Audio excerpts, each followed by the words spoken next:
Hey YouTube, it's Crash1990, and today I have another Alpha Clash deck tech, and today I'll be showing off my Moxie deck. This is actually the contender that got me into the game because she sort of reminds me of Samus from Metroid, and if you couldn't tell in previous videos, I am a fan of Metroid. Kind of, have one tattooed on the top of my hand and whatnot. So anyway, let's go over the contender real quick, and then we'll get into the rest of the deck. So she has 30 health, 1 attack, 0 defense, and the ability that she always has is Alpha Hunter Clash cards, which I'm pretty sure that's what that symbol is. It's Alpha Hunters. Alpha Hunter Clash cards you control may attach more than one weapon. So typically in this game, cards can only have one weapon attached to them. She lets you attach, any number that you want, which is kind of what we're wanting to do with this deck. And that's all she does for just her first ability. It's pretty just straightforward. When she gets down to 10 health, though, once per turn during your primary phase, you may attach a weapon you control to an Alpha Hunter Clash card you control without paying that weapon's attach cost, which is pretty cool. So if you're familiar with Magic, weapons in this game are like equipment, and you play them, they don't necessarily do anything, and then you have to pay extra resources to then attach them and buff up whatever the thing is that they're attached to. So again, this is a very casual take on this deck. All of my decks are like kitchen table based. I would not consider this like a tournament, like competing high level deck by any means. So keep that in mind when looking, when I'm going through the deck. So to start things off, we have 4 of Moxie Prepared for Battle. Just a very efficient Clash card. Cost 1, 1 attack, 1 defense, and it simply says trigger, enter, draw 1 card. It's a very straightforward card. We do a lot of card filtering in this deck, either drawing cards or milling our own deck for cards and whatnot. So this kind of just fits that theme.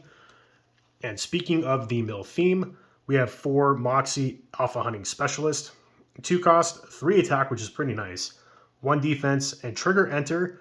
You may reveal the top 3 cards of your deck. If you do, you may put a Weber or Edwards Clash card with an initial resource cost of 3 or less from among them into your Clash Zone engaged, so you put it into play tapped. Then you put the remaining cards in your Oblivion. So what's really cool about this card is, 1, it has 3 attack for 2 costs, which isn't that bad. But being able to search out a Weber or Edward, or what is it, Edwards, yeah, Colonel Edwards Clash card. We have 2 of them that we can get, and they have some pretty cool abilities when they're put into play. So that's always nice, but also the rest of the cards going to the Oblivion or your discard pile is really good because we kind of want our equipment to be in our discard pile, so then our Weber can, fetch them back, or we can use Weber's assistance to fetch them back as well. So continuing on with the Clash cards, we have 4 just plain old Moxie. 4 cost 3/3, which really is not that great, but when she has a weapon attached to her, she gets +1 attack, +2 defense. And it's 1 or more weapons, so that ability doesn't stack for each weapon on her. Ideally, though, this is like our beat stick card for the deck. This is what we're going to be killing our opponent with. Or, Alpha Hunting Specialist is always a good choice as well. Play 4 Weber Holding Ground, and if you're curious where these come from, along with the next set of Weber cards, these come in the set 3 starter deck bundle, Clash bundle, I think is what it's called. You only get 2 of them. You get 1 foil, 1 non-foil. So if you want a play set, you'll have to buy both of them, which I would recommend buying a play set of them. This card's pretty good for this deck. So yeah, Weber Holding Ground, 3 cost, 2 attack, 2 defense. Trigger, enter, return target weapon from your Oblivion to your accessory zone. So basically getting to play a weapon for free with him, which is really nice. And then Moxie Clash cards you control get +1 defense, which is also pretty key. So he's like an integral part of like our mill regenerating kind of strategy that we have going on with the deck. Next, we have 4 Weber Brave Grenader. He's a 4 cost, 2 attack, 4 defense. He has Barrage 1. So when he attacks, he deals damage equal to his power to X Clash cards, where X is a barrage number, before he actually does damage, which is pretty sweet. But on trigger attack, if this Clash card has an attached weapon with a grenade in its name, which we have 4 grenades in here, damage dealt from this card's barrage ability is doubled until the end of the Clash. So pretty good. That card's pretty solid. We can't get it off of Moxie Alpha Hunting Specialist because he's a 4 cost, but we don't necessarily care. Ideally, though, these are like pretty easy resource cards. You kind of just want to play one and just have it just sit there doing its thing. Next, we have 4 Colonel Edwards. 3 cost for a 1/1, which is not good. Those are like not good numbers, but his enter ability is pretty cool if you get it to go off. So it's trigger, enter. You may reveal the top 5 cards of your deck. If you do, you may put a weapon with an initial resource cost of 3 or less from among them into your accessory zone. Then put the remaining cards on the bottom of your deck in any order. I wish this put the cards, the other ones, into your Oblivion to just really start filling that graveyard, but that might have been a little too good. So, completely understandable. We have 8 cards in the deck this can hit, though, so always nice. And that's it for our Clash cards. We're kind of light on Clash cards compared to some of the other decks that I have, but these do get the job done pretty well, I would say.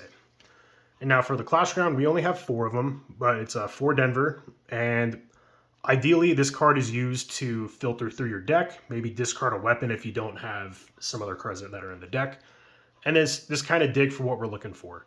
So it's a 1-cost Clash Ground.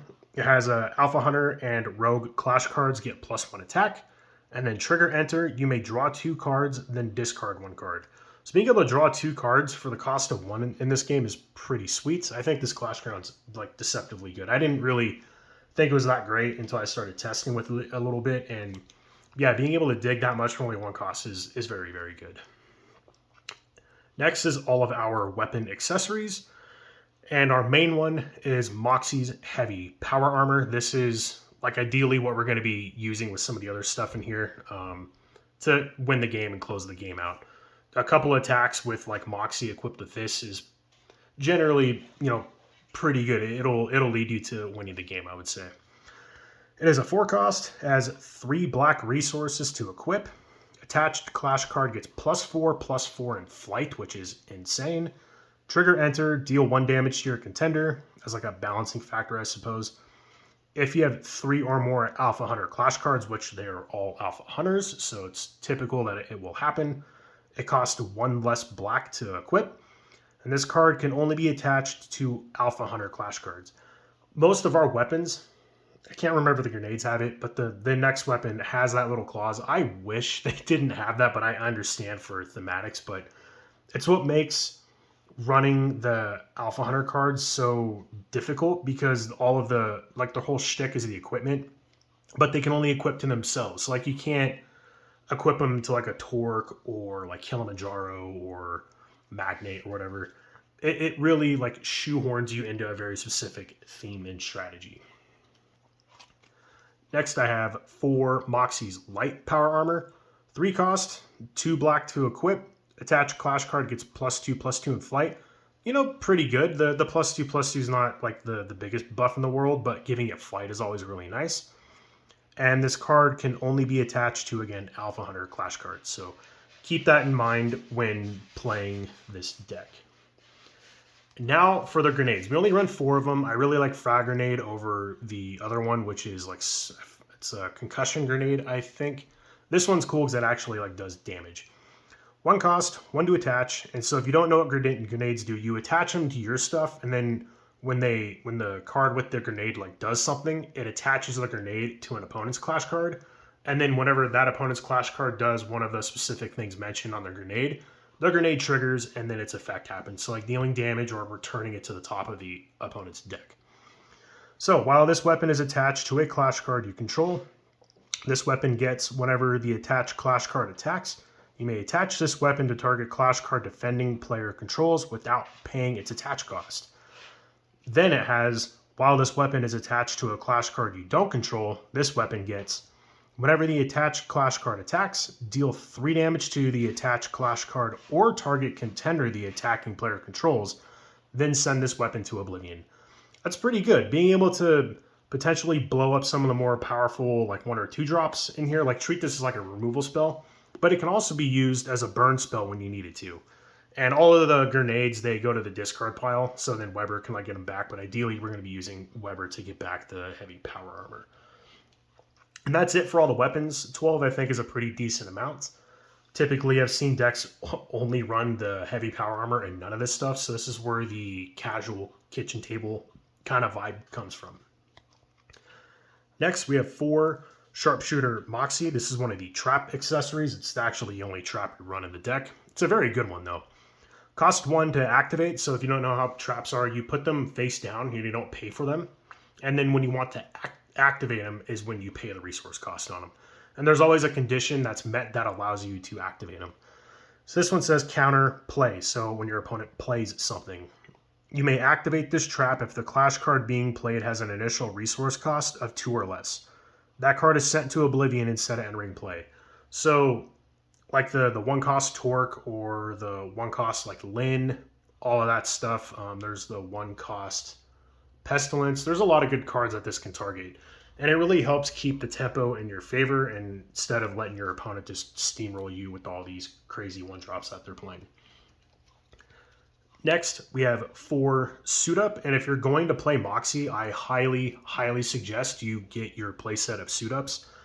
I had put this deck aside because it was, in my opinion, it was way too slow. This card, though, really helps speed the deck up, and it makes it so much better. I was so happy when they spoiled this card. It was a straight, pure Moxie support, and the support that Moxie really needed. I personally think Moxie, especially this one, needs a little bit more support. But in set 4, there are some pretty sweet cards coming out for it. So I'm actually really excited for Moxie. Though I might swap it to the red one. But, who knows. So this card costs 3. You get to put 1 weapon from your hand into your accessory zone. So you get to play a weapon for free or for the cost of 3. So Moxie's Heavy Power Armor is essentially a 3 cost. Then you may attach a weapon in your accessory zone to an Alpha Hunter Clash card you control without paying that weapon's attach cost, and then you get to draw a card, so it replaces itself. So essentially, play the Heavy Power Armor and equip it for free, or for the cost of 3, I guess, for the card. And then this card replaces itself. This card is so good. This card's absolutely insane. Love that card. I like it. I am so glad that got printed. I can't wait for all the new stuff coming out to really make Moxie, I think, shine like she deserves to. And then lastly, to round the deck off, we have 2 Weber's Assistants. It costs 1. This is a basic action, and you get to return target weapon from your Oblivion to your hand. So if your opponent's blowing up your weapons, you can use this to bring them back. Or if you've milled them with Moxie Alpha Hunting Specialist, you get to bring it back, and then you can suit up and then play it out. A version of this deck I was testing had 4 Kilimanjaro in it, but I ended up taking it and the other cards out for the grenade package. But you can Kilimanjaro to discard your weapons and then keep the Weber's Assistance in your hand, kill something, use Weber's Assistance, get Moxie's Power Armor back, and then like on a later turn you can play Suit Up. There's a bunch of cool like interactions and combos, and especially with the Lava Burst too. If you have no hand, you get to draw a bunch of cards. There's just a lot of cool outlets you can do with this deck. Personally, I like just keeping it very thematic and in theme. Yeah, that is the deck tech. I do enjoy this deck quite a bit. It's not really like the absolute best deck, but it won't lose every game in my opinion. And if I were to take this to a tournament, I would definitely either splash white or splash blue. Blue is really good because of the Havens, which combo well with the accessories and bringing them back. And then the 1 cost 2/2 Lin is just absolutely insane. So having access to that as well is really good. And with the white, there's all the more weapon searching stuff and then life gain to kind of stabilize yourself. But for now, I like mono black. It's easy to play and it's a lot of fun. So anyway, that is the deck tech. If you have any comments or anything I can do to maybe tweak it a little bit more, let me know. And yeah, basically just make sure to like, comment, subscribe, and I'll catch you all later. See ya.